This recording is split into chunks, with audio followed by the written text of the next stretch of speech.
Hermano, mi intención no es reinventar la rueda. Yo no voy a traer nada nuevo, ni nada que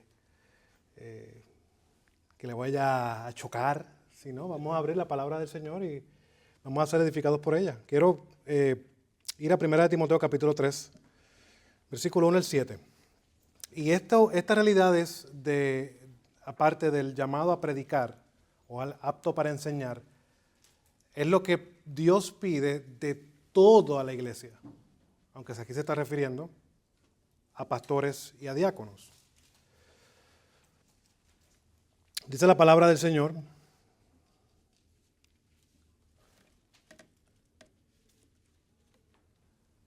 palabra fiel es esta: si alguien aspira al cargo de obispo, supervisor, buena obra desea hacer.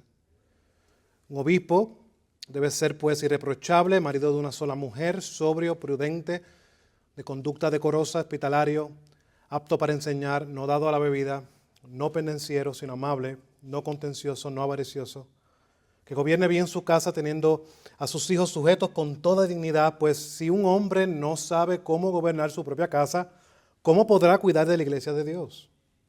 No debe ser un recién convertido, no sea que se envanezca y caiga en la condenación en que cayó el diablo. Debe gozar también de una buena reputación entre los de afuera de la iglesia, para que no caiga en descrédito y en el lazo del diablo. En el 1662, a mí me encanta la historia, no sé si a ustedes les gusta la historia, me encanta la biografía. Las biografías a mí me animan mucho. Yo trato de dividir mi vida pastoral en dos áreas, en tener la influencia de hermanos que ministren mi vida de manera cercana, pero también ver hermanos que ya han corrido de la carrera de la fe y nos pueden mostrar de algo de, oye, no estoy solo en esto, porque a veces podemos pensar, oye, yo seré el único que pienso de esta manera. Yo soy el único que tengo esa pasión de predicar la palabra de Dios. No, hermano, no estás solo en eso. Y los santos que tenemos, esa nube de testigos, nos muestra la realidad de que no estamos solos. En el 1662, un pastor llegó al pueblo de Kidderminster, en Inglaterra, y se encontró con algo que lo desanimó mucho, y es que de las 800 familias que vivían allí, solo 3 o 4 se consideraban cristianas genuinos. El pueblo estaba lleno de borrachos, de peleas y todo tipo de problemas morales, pero cuando Richard Baxter se fue de ese lugar, luego de años de servicio, este lugar se había transformado totalmente. Los domingos ya no se escuchaban gritos, ya no se escuchaban peleas en las calles, sino familias cantando salmos y orando juntas en sus casas. Entonces, ¿cuál fue el secreto? Bueno, Baxter, él mismo lo explica. Dice lo siguiente: vigila tu propio corazón con toda diligencia. Si no cuidas tu alma, arruinarás tanto tu ministerio como tu vida. Entonces, Baxter entendió algo fundamental que nosotros debemos recordar constantemente. Antes de transformar nuestras iglesias, antes de transformar nuestras comunidades, antes de transformar hasta nuestras esposas, hijos, él tenía que ser transformado. Él tenía que estar claro de cuál era su llamado delante de Dios. Entonces, su vida personal, podemos decir que era la base de su ministerio público. Entonces, vemos que esto Baxter no se lo está inventando. Baxter lo saca de la Escritura. El apóstol Pablo también entendió esto perfectamente cuando le escribe a su hijo en la fe, Timoteo. ¿Sobre qué? Sobre cómo elegir supervisores en la iglesia, cómo elegir ancianos y diáconos dentro de la iglesia. Entonces, él no comenzó, y esto es un problema que tenemos hoy día, él no comenzó hablando de títulos académicos, él no comenzó hablando de seminarios, él comenzó hablando del carácter de ese hombre. Entonces, ¿cuál es mi resumen de lo que voy a tratar de hablar hoy de una manera breve? Lo que un pastor es en privado determina qué tan efectivo será en público. Repito, lo que un pastor es en privado va a determinar qué tan efectivo sea en público. Muchas veces yo he escuchado hermanos que dicen, mi iglesia no crece. Es que yo predico la verdad y la gente se va. Bueno, eso puede ser una realidad, pero realmente nos hemos detenido a mirar nuestra vida personal, a evaluarnos nosotros, a ponernos bajo el lente de Dios y decir, como dice el salmista, Señor, mira, averigua si hay en mí un camino de perversidad. Muchas veces no hacemos eso.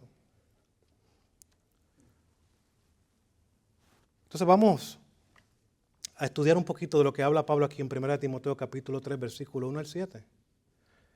Y en primer lugar, lo que Pablo busca primero en un supervisor, en un líder en la iglesia, es un carácter irreprochable. Aquí la palabra es irreprochable. ¿Qué implica esta palabra? Pablo nos dice aquí, bueno, la persona debe ser un gran predicador. Eso es usualmente nuestro lente de mirar líderes en la iglesia. Vamos a ver cómo está haciendo las cosas de manera pública. Está enseñando bien, habla bien. Pero Pablo no comienza ahí. Al igual que como el pueblo de Israel cuando trató de escoger un rey, ¿qué ellos buscaban? Lo que el mundo buscaba. ¿Y qué pasó con esa decisión? Aunque está en el plan soberano de Dios, esa decisión causó problemas a Israel porque tuvo una persona que parecía que tenía las capacidades, pero realmente no estaba capacitado para liderar el pueblo. Tanto así que blasfemó, trató de hacer algo, irrumpir, usurpar el orden de Dios. Y de igual manera va Samuel a buscar este próximo rey. ¿Y qué va Samuel buscando? Lo mismo que buscaba el pueblo. Este no se parece, y no, este no es, y este tampoco. ¿Y cuál era? El que no parecía, porque ese era conforme al corazón de Dios. Entonces esa realidad, Pablo no está hablando de irreprochable, no dice que es un gran predicador o que tenga un doctorado en teología. No estoy en contra de ninguno de eso. Yo estudio en un seminario. La palabra que Pablo utiliza aquí es que debe ser irreprochable. Esta palabra significa que su vida debe estar de una manera limpia, que nadie pueda señalar y decir, mira, este está fallando como un creyente. Este no está viviendo la realidad que Dios nos ordena. Ahora, ¿qué nos significa esto? Porque muchas veces no entendemos esto y decimos, entonces, Carlos, tú estás refiriéndote a que debo ser perfecto. No, porque ninguno de nosotros lo somos. Entonces, ¿qué está hablando? ¿Qué es ser irreprochable? Lo que significa es que cuando las personas observan nuestras vidas, ven algo o alguien que genuinamente vive lo que predica. Que no hay contradicciones entre lo que dice el domingo y cómo vive el resto de la semana. Una de las cosas que yo cuando hablo con los jóvenes de la iglesia y salen conversaciones, los problemas que mayormente encuentro es que ellos tienen un gran problema con cómo sus padres viven. Y son abiertos en decirlo. Es que, pastor, yo no veo a mi papá de esa manera. Yo veo dos personas diferentes. El que viene aquí el domingo, alza las manos, gloria a Dios, aleluya. Pero de lunes a sábado es otra persona.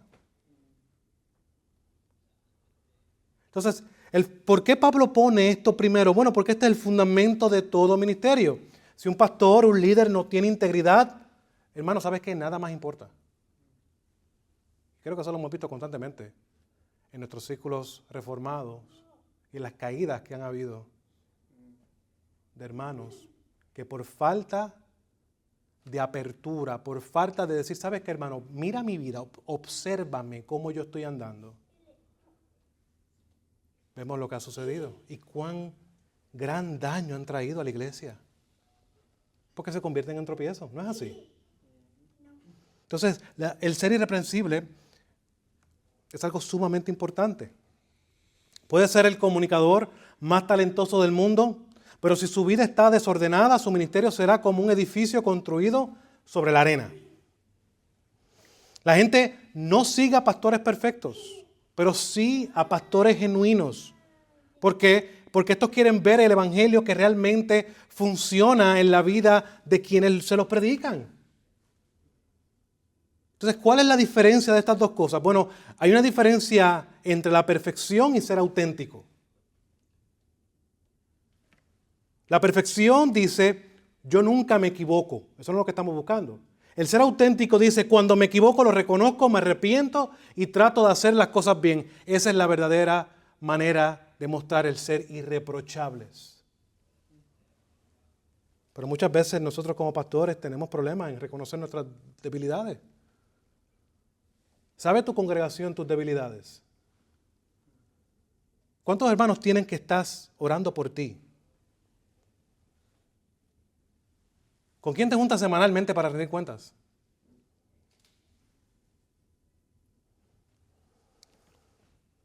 ¿Hay áreas en tu vida que predicas una cosa y vives otra? Debemos de ser honestos con nosotros mismos. Yo no estoy hablando de cosas nuevas. Estoy volviendo al fundamento de la Escritura para mostrar la realidad de nuestras muchas veces deficiencias. Segundo lugar, ¿cómo responde cuando cometes errores?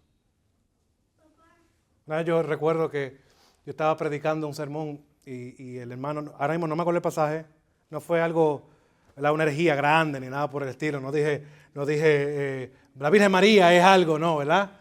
Pero un hermano se me acerca al final, me dice, hermano, aquí usted, fue en el orden cuando hice los elementos en la cena del Señor, los invertí. ¿Le ha pasado eso a usted antes? ¿No? Pues yo sí el único. Y él se acercó y me dijo, hermano, invirtió el orden. Y yo, ¿sabes qué, hermano? En el momento fue algo confrontante. Porque ¿qué es lo primero que llega a la mente? Oye, este hombre no está considerando. Pero, oye, espera. Detén tu corazón. Porque a veces predicamos del púlpito, hermanos, sean mansos y humildes como Cristo. Haya pues en vosotros la misma actitud que hubo en Cristo Jesús. Pero en la hora de la verdad, cuando viene la práctica, no, ahí comenzamos a justificarnos. Y le doy gloria a Dios que en ese momento, esa manera que tiene razón. Y cuando venga el próximo domingo, lo voy a mencionar a la congregación porque es un error. No es una herejía, pero es un error. Entiendo que invertir los elementos no afecta nada a la realidad de lo que está haciendo la cena del Señor, pero no estoy siendo consono en lo que el pasaje dice. Y yo tengo que avalar lo que ese hermano está diciendo.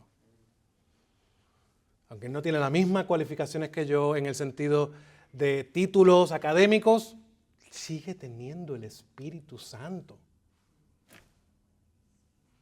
Entonces, ¿por qué hacemos distinciones nosotros mismos? ¿No se han dado cuenta en su iglesia que muchas veces las personas citan mucho más a su mujer que a usted? O a Miguel Núñez que a usted, o a cualquier otro pastor que usted. Eso a veces no nos molesta. Vamos a ser sinceros. Oye, pero yo que estoy predicando todos los domingos y tiene que venir Sujel o Miguel o cualquier pastor famoso a decir algo que yo lo digo todos los domingos. Es así. Entonces,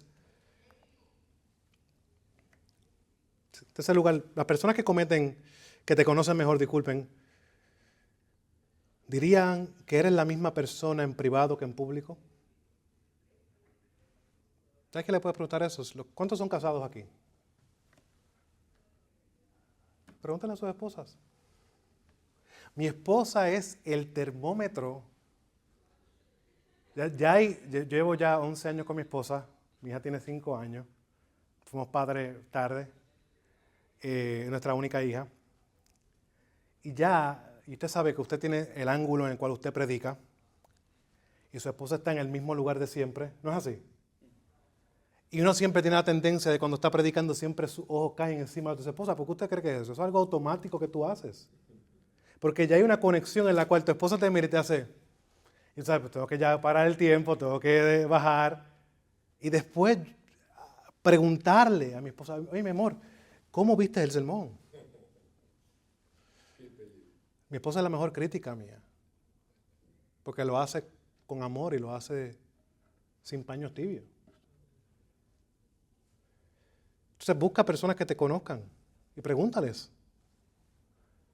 Yo estudié en el seminario del pastor Otto Sánchez, no sé si conocen al pastor Otto Sánchez, de República Dominicana, pastor, un buen amigo. Y él decía, yo tengo realidades en las cuales él denomina algo y lo ha llamado como herramientas para la humillación. Y una de las herramientas de la humillación que él utiliza es esa misma. Oye, tú me has visto creciendo en esta área, áreas específicas en las cuales él le pregunta a personas específicas para que velen activamente en su vida. Ahora, ¿cómo Pablo exhorta a Timoteo a que evalúe esta integridad que hemos hablado? Pablo no se queda en cosas generales, sino que Pablo le da detalles específicos y prácticos a observar. Entonces, ¿qué Pablo comienza a hacer? Los detalles que revelan el corazón. Versículos 2 y 3. Marido de una sola mujer, sobrio, prudente, de conducta decorosa, hospitalario, apto para enseñar, no dado a la bebida, no pendenciero, sino amable, no contencioso, no avaricioso. Entonces, ¿qué detalles revelan el corazón? Bueno, en primer lugar podemos ver que el matrimonio habla. Pablo menciona que debe ser marido de una sola mujer. No está hablando de solo no tener múltiples esposas, sino está hablando de fidelidad total en pensamientos, palabras, acciones hacia su esposa. ¿Por qué esto importa? Bueno, porque si un hombre no puede ser fiel a la mujer que más ama, no estoy hablando de fiel de no tener otra mujer, sino fiel en lo que Dios, el mandato divino de Dios como hombre a nosotros, a nuestras esposas. ¿Estamos claros en eso? Porque rápido nos convertimos los fariseos. Yo no me estoy acostando con otra mujer. Sí, pero podemos ser infieles en cuanto a lo que Dios nos ha comandado directamente a hacer nuestras esposas. ¿Y por qué esto es importante? Bueno, si no puede ser fiel a la mujer que más ama en este mundo, ¿cómo va a confiar en que será fiel a la iglesia que está pastoreando? O sea, para nosotros como pastores debemos de evaluar nuestras vidas en esa área y las personas que estamos mirando a ser pastores o ancianos en nuestra iglesia, tenemos que mirar, oye, el hermano está ahí temprano en la mañana, ahí, pero oye, pregúntale a su esposa. ¿Por qué, hermano? Porque el matrimonio es el termómetro de nuestro carácter. Pablo lo dice de otra manera cuando le dice en 1 de Pedro capítulo 3 versículo 7, ustedes maridos igualmente convivan de manera comprensiva con sus mujeres como un vaso más frágil puesto que es mujer. Y denle honor como a coheredera de la gracia de la vida para que sus oraciones no sean estorbadas. Por lo cual un pastor debe ser el tipo de esposo que trata a su esposa con ternura, con comprensión y honor, porque es un vaso frágil. ¿Cómo tratas a tu esposa? ¿O tu esposa es solamente una herramienta que te permite hacer ministerio? Una de las cosas que y esto pasa mucho en la iglesia hispana, y yo he tomado una regla crucial, y yo he hablado esto con la iglesia en medio de nuestra asamblea, mi esposa no es la pastora, mi esposa no tiene que cantar, mi esposa no tiene que dar clase a las mujeres porque ese es mi llamado. No es así. Porque hay una expectativa en las iglesias hispanas de que la esposa del pastor tiene que hacerlo todo. Y la esposa del pastor tiene que cantar, y la esposa del pastor tiene que dar clase a las mujeres. ¿En dónde está eso en la Escritura? Es una expectativa nuestra, hispana, cultural, que debemos poco a poco de romper. Si realmente queremos amar al Señor, como hemos estado hablando, darle valor a la palabra del Señor, como hemos estado hablando, hermano, es importante que nosotros valoremos lo que la palabra del Señor dice. La palabra del Señor no dice que la esposa del pastor debe cantar o dar clases. Si lo da Dios como un don, gloria a Dios por eso.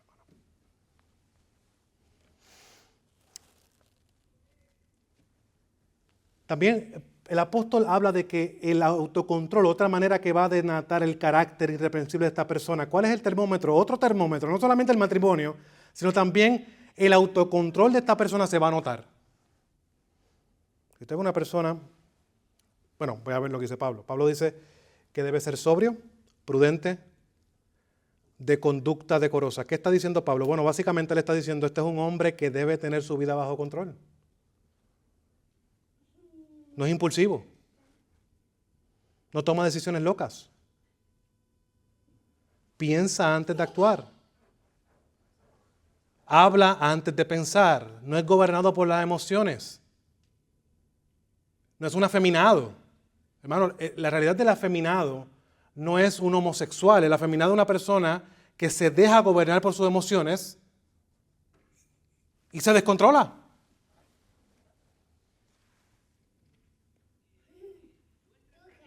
Entonces debe ser una persona de control. Piensa las cosas. Se detiene, busca consejo. Bueno, le voy a dar un ejemplo de esto. Un pastor prudente busca consejo antes de tomar decisiones importantes. Y cuando estas decisiones más afectan a la familia, afectan a la iglesia. Bueno, yo he estado también en el mismo lugar de ustedes. Muchas veces el ministerio ocupa tiempo, tanto tiempo en nuestras vidas que olvidamos la importancia de cuidar a nuestras familias. ¿No es así? A veces nos tenemos que claudicar por el ministerio y dejar la familia a un lado. Ha pasado. Pero yo le doy gracias a Dios que mi esposa me lo dice. Mi amor, hey, considera esto. Y yo le doy gloria a Dios por eso, porque esa es la verdadera sabiduría. Esa es la verdadera sujeción que Dios busca. Dios no busca que nuestras esposas hagan lo que nosotros queramos. Dios busca y Dios quiere que nuestras esposas sean nuestras ayudas idóneas. Hermanos casados que están aquí, busquen que sus esposas sean sus ayudas idóneas. Que los hagan ustedes que se parezcan más al carácter de Cristo, para que ustedes como hombres puedan cumplir el mandato divino. El hombre que no tiene control, vemos que este hombre que dice, ¿sabes qué? Yo sé lo que estoy haciendo, no me importa, yo hago lo que me dé la gana en mi casa. La gente se tiene que sujetar, aunque estoy mal, no escucho a nadie. Entonces, Pablo dice que eso no tiene un carácter irreprensible.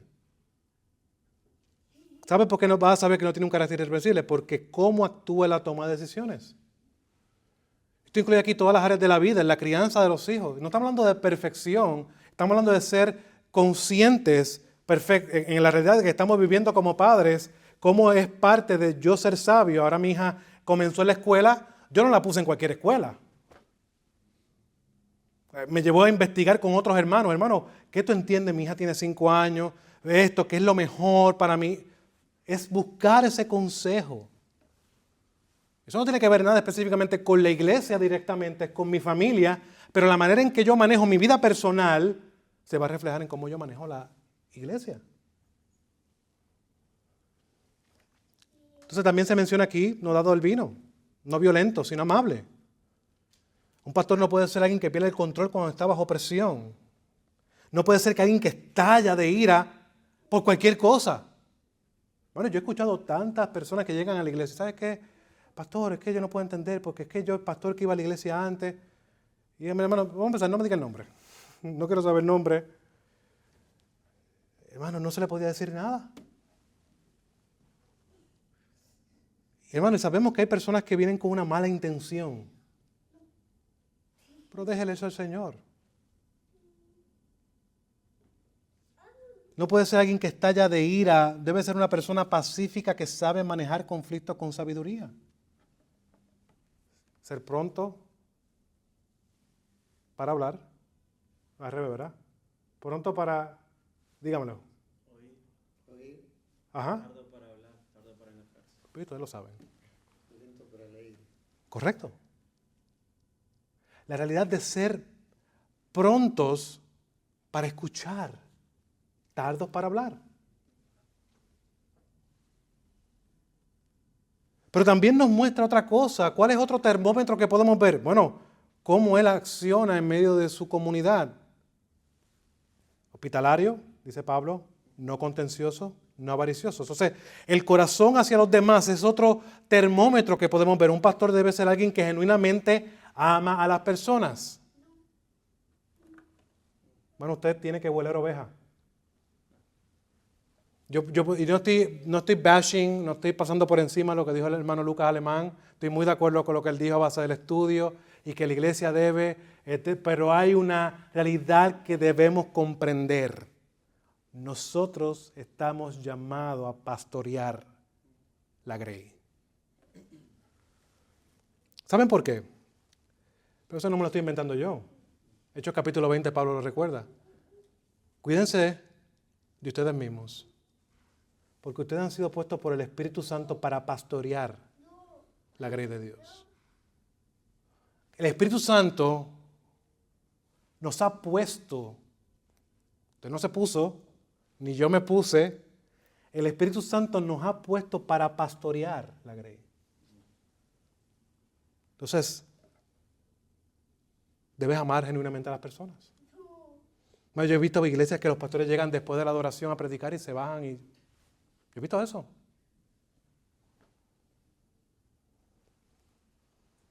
Pero he visto también pastores que están tan ajetreados con el tira y jala de la iglesia que se pierden de vista la realidad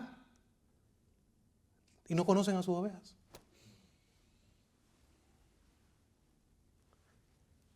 Pero además de eso, recibe gente en tu casa.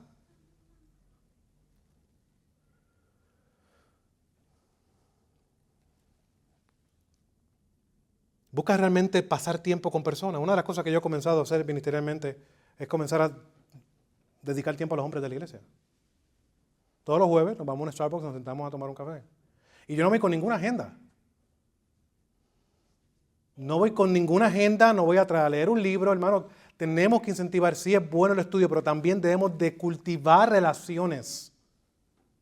Debes de conocer a tus ovejas, qué le gusta, qué no le gusta, qué le llama la atención, cómo ve la política, cómo ve la educación. Conoce a tus hermanos, puedes mirar en tu mente y decir, sí, yo conozco a lo que mis hermanos me gustan.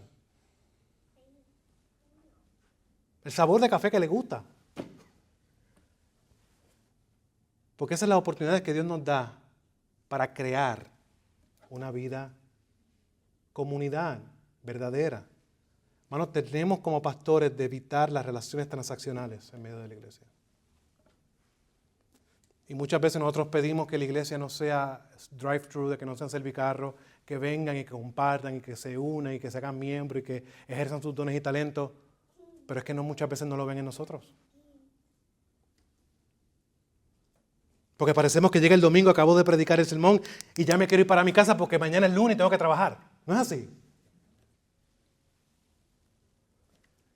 Entonces, hermano, ¿cómo podemos aplicar este punto que Pablo nos muestra? Bueno, ¿cómo está tu matrimonio realmente? Debes de preguntarte. No la versión que otros ven, no lo que otros piensan, sino la realidad en tu hogar. Tú estás ahí, tú vives ahí, tú tienes que velar cómo está tu matrimonio. En segundo lugar, ¿tienes control sobre tus emociones, reacciones, especialmente cuando estás bajo presión? ¿O explotas de cualquier cosa? En tercer lugar, las personas sienten genuinamente que les importas. Ellos pueden decir, mi pastor está preocupado realmente por mí.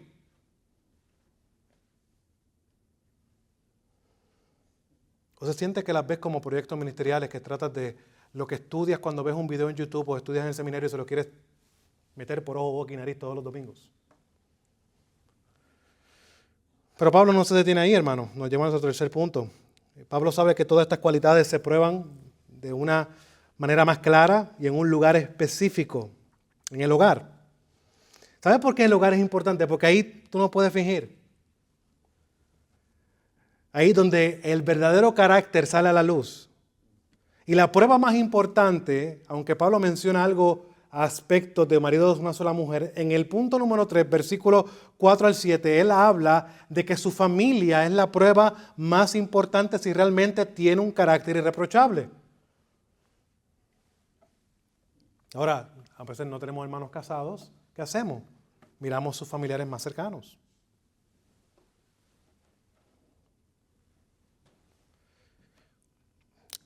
Dice versículo 4 al 7, que gobierne bien su casa, teniendo a sus hijos sujetos con toda dignidad. Pues si un hombre, aquí viene Pablo y le explica por qué, pues si un hombre no sabe cómo gobernar su propia casa, ¿cómo podría o cómo podrá cuidar de la iglesia de Dios? No debe ser un recién convertido, no sea que se envanezca y caiga en la condenación en que cayó el diablo, debe gozar también de una buena reputación entre los de afuera de la iglesia, para que no caiga en descrédito en el lazo del diablo. Entonces, podemos ver que Pablo comienza a mencionarle a Timoteo, oye Timoteo, tienes que ver que el hogar de estos hombres es la realidad de su ministerio. Ahí podemos ver claramente su carácter. ¿Cómo lo vamos a ver? Bueno, porque mira lo que Pablo dice, que gobierne bien su casa teniendo a sus hijos sujetos con toda dignidad. Ahí no está hablando de hijos perfectos. Ahí no está hablando de hijos cristianos. Está hablando de hijos sujetos. Pablo dice algo que muchos pastores prefieren ignorar. Hermano, tu familia es la prueba más importante de tu liderazgo. ¿Por qué? Porque es lo que mencioné ya. Es en tu casa donde realmente eres tú. Allí nadie te va a ver fingiendo. Y si no puedes liderar tu propia hogar, tu propia casa con amor, con paciencia, con mansedumbre, soportando las faltas con amor y siendo sabio, ¿cómo vas a liderar a personas que tú no conoces realmente? Entonces, la lógica de Pablo es simple. Si un hombre no sabe gobernar su propia casa, ¿cómo va a poder cuidar la iglesia de Dios? La lógica es real. Si no puedes manejar las responsabilidades pequeñas, no estás listo para las grandes. Si en esto, en lo pequeño, no puedes ser fiel, cuando se habla del liderazgo y del siervo, en lo poco me fuiste fiel, en lo mucho te pondré. Ven y entra el gozo de nuestro Señor. Es la misma realidad. No vas a estar listo para las grandes. Bueno, esto no significa que los hijos de los pastores tienen que ser perfectos. Sabemos que no. Y si ven a mi hija van a decir, sabemos que no es así. Ella tiene 5 añitos, pero es una rebelde. Mentira, no. Una niña muy activa y realmente... pero uno puede ver el pecado. No es así. Hermano, los hijos uno puede ver realmente, wow. Y tú tienes que lidiar con ese pecado todos los días. Pero esa realidad es que Dios está lidiando contigo también y formando la imagen de Cristo en tu vida. Pero lo que Pablo quiere decir aquí no es que los hijos de los pastores deben o tienen que ser perfectos, sino que significa que deben de ver en su padre un ejemplo consistente de liderazgo cristiano, amoroso, pero firme. Esto no se está tratando de que nosotros vemos todo de una manera errónea. Mi hijo se comporta mal, hey, estate tranquilo que me estás haciendo quedar mal. ¿No es así? No, hermano. Ve el liderazgo del hogar como una oportunidad providencial de Dios para mostrar su gracia, su amor por medio de ti. Eso es lo que nuestros hijos deben de ver. Ellos no deben de ver un padre perfecto. ¿Sabes por qué, hermano? Porque no lo somos. Nosotros no somos super papás, ni somos super pastores, ni somos super hijos. No pongamos una carga tan grande en nosotros. Reposemos en Cristo, que Él es el autor y consumador de nuestra fe.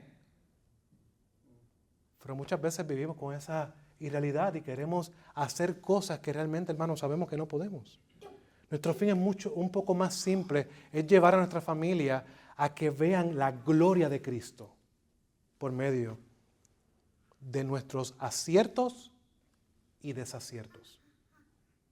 Ahora, ¿por qué tú incluyes los desaciertos? Bueno, porque los desaciertos son una oportunidad providencial de Dios para que por medio del perdón y del arrepentimiento y del reconocimiento de pecado, ellos puedan ver la gracia de Dios. Entonces, Pablo culmina diciendo, mira, no debe ser un recién convertido, porque el recién convertido se va a envanecer, se le va a subir los humos a la cabeza. Un cristiano nuevo necesita tiempo para desarrollar humildad y madurez antes de estar listo para liderar a otros. Y finalmente, también debe tener un buen testimonio con los de afuera, incluso con las personas que no son cristianas. Los que no son cristianos deben poder decir, oye, ese hombre, yo una vez estaba hablando con una persona que conozco y me dijo, sabes que yo no estoy de acuerdo con lo que tú dices, pero por lo menos tú lo vives. Gloria a Dios, es un avance. Dijo, Señor, gracias. No es lo que uno espera, ¿verdad? Uno espera el reconocimiento de pecado, pero eso es lo que estamos hablando aquí, un buen testimonio. Muchas veces no es así, hermano. Muchas veces proyecto un mal testimonio. Segunda de Corintios, capítulo 8, versículo 21, Pablo nos recuerda, pues nos preocupamos por lo que es honrado. no solo ante los ojos del Señor, escuchen esto, sino también ante los ojos de los hombres. Nos preocupamos por lo que es honrado. Parte de ser honrado, de lo que honra a Dios, no es solo lo que hacemos para Él, sino también lo que hacemos delante de los ojos de los hombres.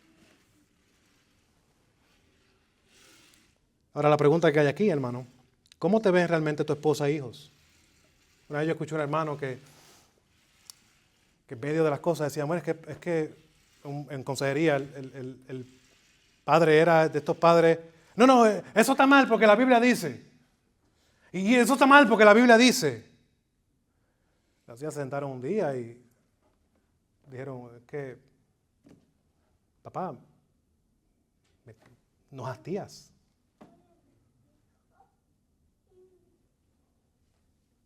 O sea, realmente eso es lo que buscamos, que nuestros hijos y familiares y esposos se unan a una manera correcta de vivir moralmente. O realmente buscamos que crezcan, si son cristianos, a la imagen de Cristo, y si no, que sean nuestras vidas un modelo que les muestre a Cristo y que sea cuando Dios quiera, si está en su voluntad, transformar sus corazones. Para el hermano, tenemos un hermano aquí que está buscando, has tomado el tiempo y nosotros, a veces yo pienso, wow, realmente yo me apresuré al ministerio, o no, has tomado tiempo suficiente para madurar en tu fe antes de buscar liderazgo.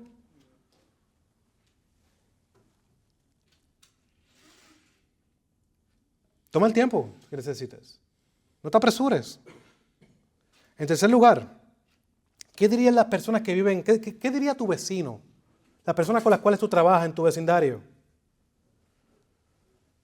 O las personas que te sientan y te sirven cuando estás en un restaurante. Y esa persona llega tarde de ese menú, que mucho molesta, ¿verdad? Y dice, llevo una hora aquí esperando. Bueno, es el momento de nosotros en esos tiempos difíciles y circunstancias difíciles mostrar a Cristo.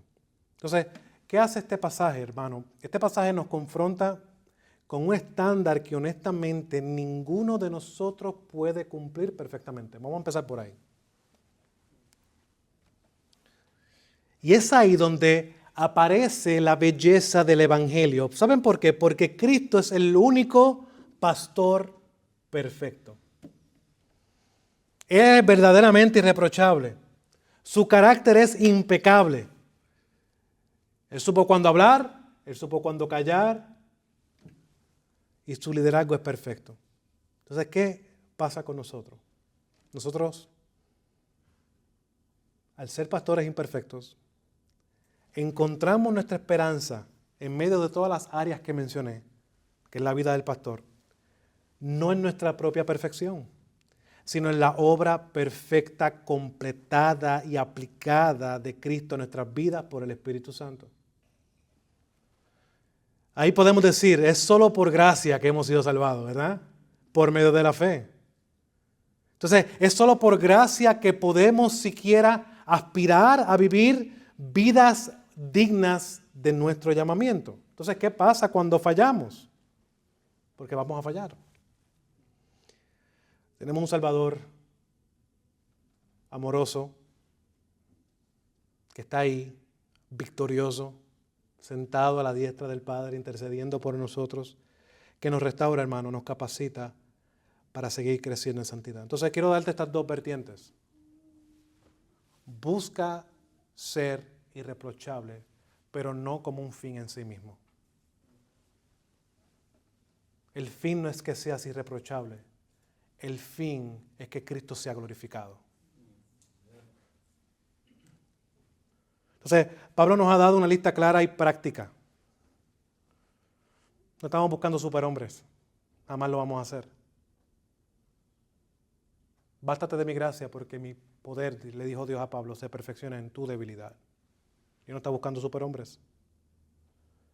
Él está buscando hombres genuinos que vivan el Evangelio de una manera consistente en cada área de sus vidas, en los errores y en los aciertos. La vida del pastor realmente es un sermón mucho más poderoso. Las personas no van a recordar cada palabra que dijiste desde el púlpito, pero van a recordar cómo estás viviendo fuera de él. Entonces, ¿qué debes hacer con esto? Te voy a dar 3 cosas prácticas. Me gustan los sermones de los puritanos. A mí me gusta mucho leer a Joe Beeke. Joe Beeke tiene esa manera de predicar puritana y cuando termina su conclusión son 10 aplicaciones. No son 10. Te voy a dar 3 nada más. Examina. Toma este tiempo en esta semana para revisar honestamente cada área en la cual Pablo menciona. ¿Dónde estás fuerte? ¿Dónde necesitas crecer? Segundo lugar, decide. Toma esas áreas que encontraste donde necesitas trabajar y comprométete a buscar la gracia de Dios para el crecimiento. Pastor, no olvides que tú necesitas los medios de gracia. Muchas veces lo olvidamos. Nos encontramos, hermano, y yo de los pecadores soy el primero. Nos encontramos más preparando sermones los domingos que leyendo la Biblia para leer la Biblia. No con una intención de encontrar algo grande. Hermano, para leer la Biblia. Para orar. Cuida de ti mismo. Examina, decide. Y en tercer lugar, hermano, actúa. Habla con alguien de confianza. Debes de considerar tener pastores mentores. Evalúa, hermanos, a la luz de estas verdades. Y si ves, hermanos, que están en el área que te puedan servir, hermano, a la orden. Si necesitas hablar conmigo, a mí me encanta hablar con pastores, me llamas. Pero busca a alguien en la cual tú puedas tener confianza y abrir tu corazón. Habla con tu esposa. No todo, pero habla. Porque recuerda que la esposa sigue siendo un vaso frágil. No le venga a contar todo lo de la iglesia. No, porque este hermanito me hizo esto, y este otro hermanito me hizo lo otro. Y cuando tú vienes a ver, estás creando una mujer amargada a los hermanos de la iglesia. Sé prudente. Mi amor, ora por mí en esta área. Pero en cuestiones, cosas prácticas, pastorales, busca un mentor en el cual tú puedas hablar. No te quedes con eso. Habla con un amigo de confianza, un mentor, sobre lo que descubriste y pídeles que te ayuden en esas áreas específicas. Hermanos, cortemos la realidad. Ay, hermano, ora por mí. Y pensamos que eso como que nos limpia la conciencia. Nosotros no somos católicos romanos en los cuales nos sentamos y cerramos la puerta con el cura y le decimos y le confesamos nuestros pecados, pero hay algo nuevo testamentario en el cual Dios manda a su pueblo que confesemos los pecados los unos con los otros. Pero comienza por nosotros. ¿Cómo estás trabajando con tu vida? Hermanos, que Dios nos dé pastores, hermanos aquí, cuyas vidas prediquen claramente, tanto con sus palabras como con sus vidas, para la gloria de Dios y el bien de la iglesia. Que Dios nos ayude. Hermano, y una de las cosas que a mí les voy a ser bien sincero. Una de las cosas que a mí más me confrontaron cuando llegué a los pies de Cristo es la realidad de que hay muchos pastores solos en el ministerio. Y le quiero exhortar esto porque mi pastor, el cual pastoreamos junto ahora a la iglesia, que fue el que me discipuló, le voy a contar un poquito de mí porque tengo 10 minutos, para darle cuento largo y corto. Yo vengo de un background católico romano. Yo soy de Puerto Rico. Mi padre era evangélico.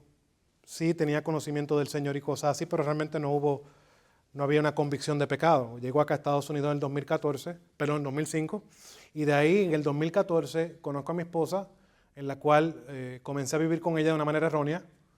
Y luego de ese momento, nos comunicaron con un pastor por unas circunstancias que estaban pasando, y de esa conversación con ese pastor, yo tuve reconocimiento de mi pecado. Y de ahí que lo primero que hice fue casarme con mi esposa. Y segundo, comencé a servir en una iglesia local. Y es la misma iglesia local en la que me convertí, que me bauticé y en la que pastoreo. O sea, que mi ejemplo no es lo usual. O sea, lo usual es que hay muchas personas que van yo vengo de iglesia pentecostal, yo vengo de este tipo de iglesia. Ese no es mi caso. Mi caso es la iglesia que es la única iglesia que conozco. ¿Ves?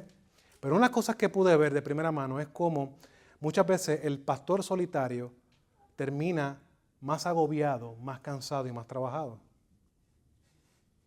Y eran cosas que me chocaron mucho porque vivimos en una comunidad que Dios me ha dado gracia y muchas veces nuestro orgullo por el no vernos débiles o lo que sea, nos limita realmente, oye, buscar ayuda. Y muchas veces afectamos a nuestra familia. Afectamos a nuestras esposas porque nuestras esposas nos ven sufriendo. Y yo creo que debemos de considerar realmente, si queremos iglesias saludables, no comienza solamente con el acto de predicar. Comienza con nuestras vidas. Martin Lloyd Jones decía que la iglesia no crece más que su púlpito. La iglesia no está creciendo porque el pastor no está creciendo. Entonces debe de considerar este tipo de cosas. Y hermano, en lo que usted necesite, estamos aquí a la orden. No quiero realmente ser algo que vengo aquí a una conferencia y estoy con ustedes un tiempo y después me voy. No. Yo desde que llegamos el jueves hemos estado con pastores. Hemos conocido más al hermano Jaime, hemos conocido al hermano Jesús, al hermano Edgar, que Edgar y yo pues hacemos mucho trabajo juntos. Y ha sido lo mismo. Le estoy dando aquí lo que he aprendido de otro hermano que es Edgar Nazario. Porque he invertido tiempo en mi vida. Busca hermanos que inviertan tiempo en su vida para que usted tenga la facilidad de invertir tiempo en la vida de otros. Ese es el verdadero discipulado. Cristo no vino a hacer aquí lo más grande que Cristo hizo. ¿Qué fue? ¿Qué fue lo más grande que hizo Cristo? Aparte de darnos salvación por medio de su obediencia activa y pasiva. Pasar tiempo clave en la vida de 12 personas. Amén. Ese es el fundamento de la iglesia. Ese es. Lo que quiero decir es que el compañerismo es mucho más que estudiar un libro. El compañerismo es más que estar en una clase de seminario. El compañerismo es más de tener un grupo de amigos en el cual estamos en el mismo seminario, estudiamos teología y lo que estamos hablando de Babbing y hablamos de teología sistemática. Es más que eso. Es un verdadero compañerismo, un verdadero, ¿sabes qué? Rendimiento de cuentas. El rendimiento de cuentas es una disciplina bíblica. ¿Con quién está rendiendo cuentas? Bueno, yo me di cuenta en mi ministerio que decía, el pastorado se convirtió en algo, y eso lo voy a hablar en mi próxima sesión, que me estaba agobiando. Y yo llegué en el espacio de tiempo, por la misericordia de Dios, estaba predicando de Filipenses. Y yo digo, pero ¿cómo Pablo habla tanto aquí de gozo y de gozo y de gozo? Y Pablo está en la cárcel hablando de gozo y de gozo y de gozo. Entonces, yo llegué a la conclusión de que todo lo que el cristiano hace debe producir gozo. Todo lo que hacemos para Dios produce gozo. Entonces, ¿por qué el yo servir a mi iglesia no estaba produciendo gozo? No es un problema con Dios, ni con lo que Dios ha decidido hacer. El problema es conmigo. Y yo estaba desenfocado, entendiendo que las tareas se convirtieron más importantes que el don que Dios me ha dado para servir a su pueblo. Y yo le quiero evitar esos dolores de cabeza. Por lo cual, hermanos, realmente e intencionalmente estamos a la disposición. La intención de esta conferencia, y lo he hablado con Jaime, y lo he hablado con Edgar, nuestra filosofía ministerial, lo que estamos haciendo con Madurando en Cristo, una de las cosas que hemos estado de acuerdo es que nuestra intención es hacer ministerio con amigos, no con pastores porque son famosos, no. Los pastores famosos no se escriben mucho. Entonces, les dejo eso ahí para que lo medite, lo analice. Estamos a la orden. Y no está solo en esto. La carrera ministerial es dura, pero no, a veces me molesta cuando a veces pastores la ponen como que esto es bien complicado, esto es fuerte. No, hermano, aquí hay una gloria que Dios da y un gozo que Dios produce y una gracia que Dios provee para poder hacer esta tarea. Porque si no es imposible hacerla. Por más que estudie. Se va a encontrar la pared y va a decir, wow, me he convertido en un elitista que odia a todos los que no piensan como yo. Y eso no es lo que queremos. Pero hermanos, creo que ya tenemos tiempo, ha sido un placer. ¿Alguna pregunta, alguna duda?